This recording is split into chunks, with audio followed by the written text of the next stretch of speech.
Hi all, welcome back to Investigative Selfism, and today I want to talk to you about a topic that is difficult always talk about, and I'm not a counselor or a specialist in the field, but I do have something to share, and that is a topic of grief.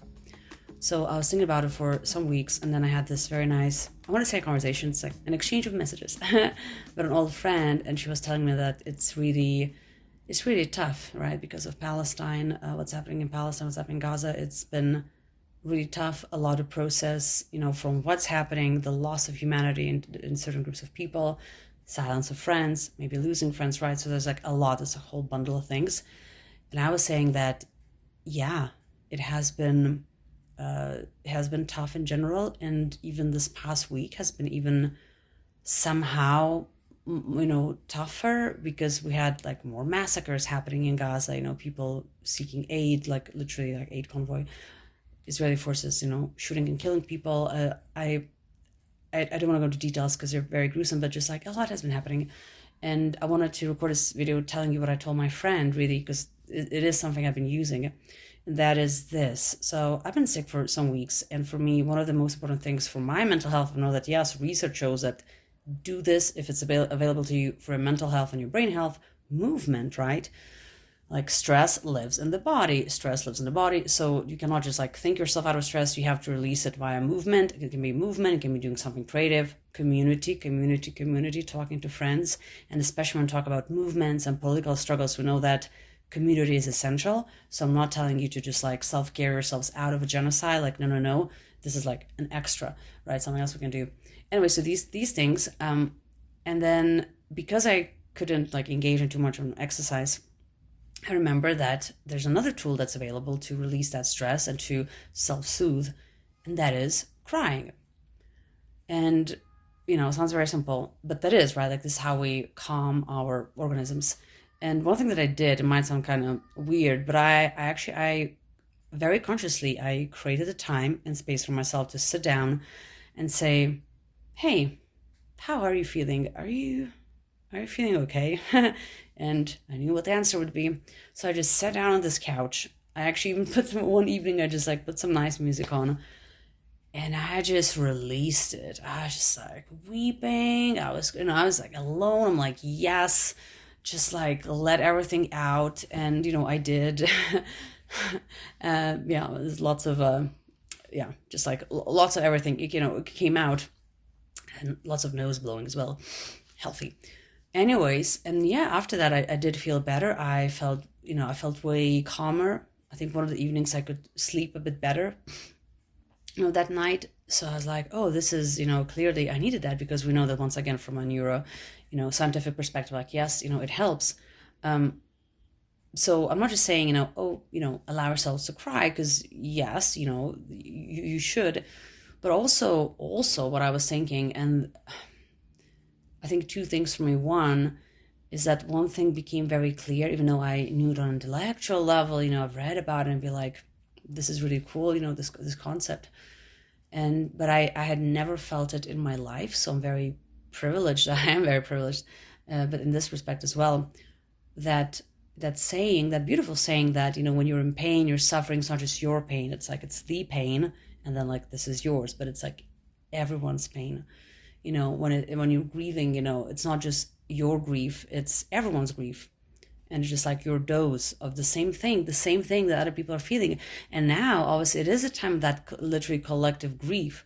And I was thinking that, my goodness, literally at the same time, I know that so many people, millions are grieving, and probably some thousands are literally crying over the same thing at the same time. So grieve and and allowing yourself to feel those emotions, it is a way, in a way, right, to connect to that community, to think that it's not just me, there's so many people feeling exactly the same.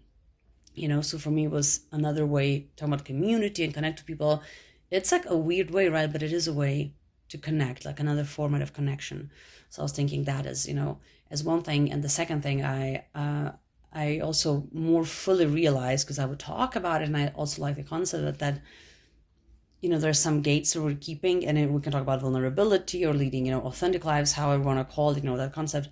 But there's some gates, but then when we open those gates, so for me, maybe it is through like showing my sadness and releasing that, or allowing myself to experience grief, is what opens that gate through which so many other things go as well, and some really beautiful things. So it's not just grief and sadness and, a bundle of emotions is kind of like, sad, but also that appreciating the beauty of life, just, joy of being alive, like being grateful for the bigger things and the smaller things. So much, like once I open that gate, so much goes with that. And I know it's like a known concept, but for me, like I'm like, yeah, allowing my heart to break, what also enters through those cracks. And I could feel that a lot, really, a lot of, pretty unexpectedly beautiful, things could enter. So this is how it's been for me. And, maybe you're having a different experience, then, good. But if it resonated, or if you think someone who could benefit from hearing this, please send this video to them, because once again, it's tough. It's tough for many people. And I myself, once again, I'm not a physician, like I'm not a mental health professional, never present myself like that.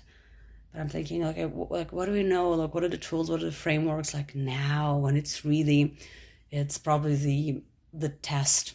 For me personally, it's like the test of a lifetime. Talking about like non-personal things, but collective things. I had never had this, And hey, I've been writing about Palestine for 10 years, and there have been a lot of heartbreaks over various things that not many people paid attention to. And, then you feel like maybe the community is very small, but now it's different. Now the scale is different. So for me, I'm like, okay, so everything, all of my readings, my podcasts, everything I'm consuming, the courses, they all led me to this. How will you deal with this? I'm asking myself. And I don't have a perfect answer, and I don't have that much to share, but what I have, I am sharing. So that's what I want to share with you today. I hope you're taking care of yourselves. Once again, community, very important. Rest is a revolutionary act, someone said. So don't underestimate it, and don't feel guilty when you're resting also. Because, if you're in the struggle, it's going to be long term, right? So we have to take care of ourselves individually, but also collectively. So let's do that. And thank you so much for watching, and I'll see you soon.